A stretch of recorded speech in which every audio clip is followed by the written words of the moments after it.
Bienvenue dans l'émission La vérité de l'Évangile avec Andrew Womack, un ministère d'enseignement qui se concentre sur l'amour et la grâce inconditionnelle de Dieu.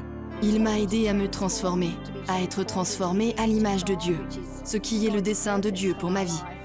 Aujourd'hui, j'ai la foi qui me permet de tenir ferme dans n'importe quelle situation que je traverse. Je sais que j'en sortirai victorieuse grâce à ce que j'ai appris dans ce ministère. Et maintenant, voilà Andrew. Bienvenue dans notre émission La vérité de l'Évangile. Aujourd'hui est le 5e jour de mon enseignement sur comment préparer son cœur. J'estime que c'est un message très important, comme je l'ai déjà dit cette semaine, mais ce n'est pas l'un de mes messages les plus demandés. Je suppose que le titre n'est pas vraiment attrayant, mais c'est une citation directe des Écritures. Dans 2 Chroniques, chapitre 12, verset 14, il est dit « Il », en parlant du roi Roboam, fit le mal parce qu'il ne prépara pas son cœur à chercher l'Éternel. C'est la raison pour laquelle j'ai donné ce titre à cette série. La plupart des gens cherchent à résoudre les problèmes au fur et à mesure qu'ils se présentent. Ils ne cherchent pas à prévenir les problèmes futurs. La plupart des gens ne pensent pas à l'avance, ils se contentent de gérer les choses au quotidien. Et c'est pourquoi ils ne voient pas l'importance de cet enseignement, alors qu'il est très puissant. Si vous avez écouté les premières émissions sur le sujet, vous savez que j'ai partagé beaucoup de leçons qui peuvent transformer votre vie avec le Seigneur et vous éviter des problèmes. Souvent, des personnes viennent vers moi pour que je prie pour elles. Il m'est arrivé, après avoir écouté leurs difficultés, de leur demander comment leur vie avait pu en arriver là. Et je ne disais pas cela pour les condamner, mais afin de leur dire « Pourquoi avez-vous laissé les problèmes se développer jusqu'à ce point ?» La plupart des gens pensent qu'ils n'ont aucun contrôle sur ce qui se passe dans leur vie. Ils croient qu'ils ne peuvent rien y faire. La vérité est que vous pouvez préparer votre cœur. Et quand vous cherchez le Seigneur, il y a un verset qui dit « Quand l'Éternel approuve les voies d'un homme, il dispose même ses ennemis à faire la paix avec lui. » Comme je l'ai dit plus tôt dans cette émission, j'ai étudié les 2 livres de Samuel, des rois et des chroniques, et en particulier le cas de Josaphat, l'un des rois qui a cherché le Seigneur et qui a envoyé des prédicateurs dans les villes pour enseigner aux gens comment suivre le Seigneur. Et Dieu l'a béni. Il s'en est suivi une période de prospérité financière et de nombreuses bénédictions. En particulier, la terreur de l'Éternel s'empara de tous les royaumes des pays voisins de Juda, et ils ne firent pas la guerre à Josaphat. Lorsqu'il cherchait le Seigneur, cela évitait les problèmes.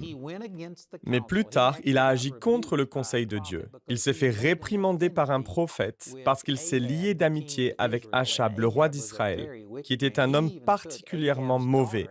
Il arrangea même que la fille d'Achab, Athalie, se marie à l'un de ses fils.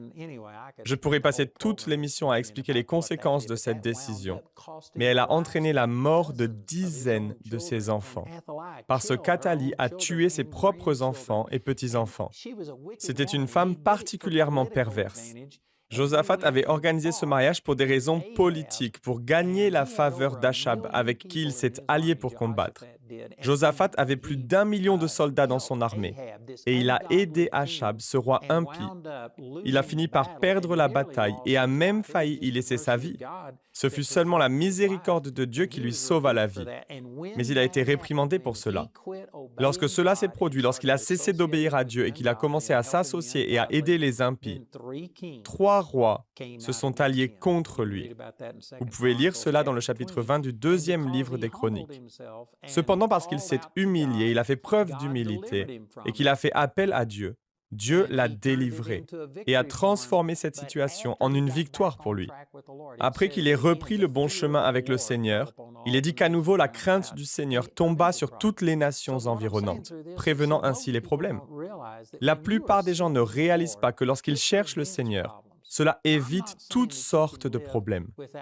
Je ne dis pas que vous pouvez vivre sans aucun problème parce que nous vivons dans un monde déchu et Satan va nous combattre. Nous aurons forcément des problèmes. Et je ne dis pas que vous pouvez vivre comme dans un monde parfait où personne n'est jamais contre vous et tout va parfaitement bien. Par contre, vous pouvez en éliminer une grande partie.